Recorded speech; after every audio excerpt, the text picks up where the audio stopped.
CBC's Aaron Collins is following this story for us from Edmonton. Aaron, what else are we learning about this tonight?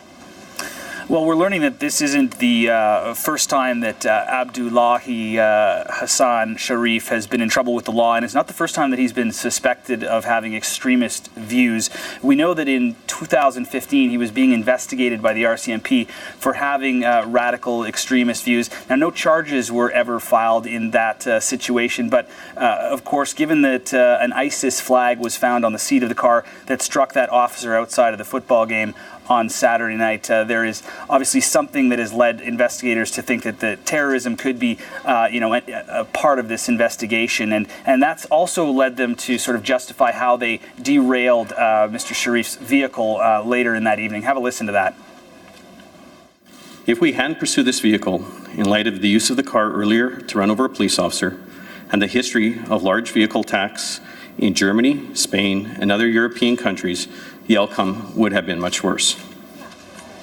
Obviously, a reference to those deadly attacks that have been seen in Europe recently, and should be noted that while Mr. Sharif has not been charged with any terrorism-related charges yet, police have not ruled that out moving forward. So, Aaron, Sharif is from Somalia. That's led to a lot of questions about how it is he managed to come to Canada. Yeah, a lot of questions, and questions that certainly are being put forward to the federal government here. What we do know, things are starting to trickle in dribs and drabs about this gentleman's background. What we do know is that he came to Canada in 2012. He entered Canada from the United States, and he is a refugee. He is not a Canadian citizen. As far as the details about precisely, the circumstances to that refugee claim, we're not entirely sure. But we did hear from Ralph Goodale earlier today. Have a listen to that.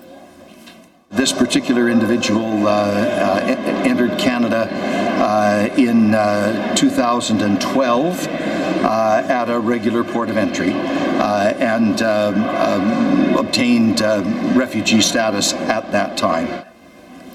So still a lot of questions about the nature of Mr. Sharif's entry into our country. But one of the good things that we can say today is that it's expected that all 5 of the victims in this really terrible incident are expected to recover. And moving forward, we can say that Mr. Sharif's scheduled at least to be in court tomorrow morning. So looking forward to seeing him for the first time in court. CBC's Aaron Collins, thanks so much. You bet.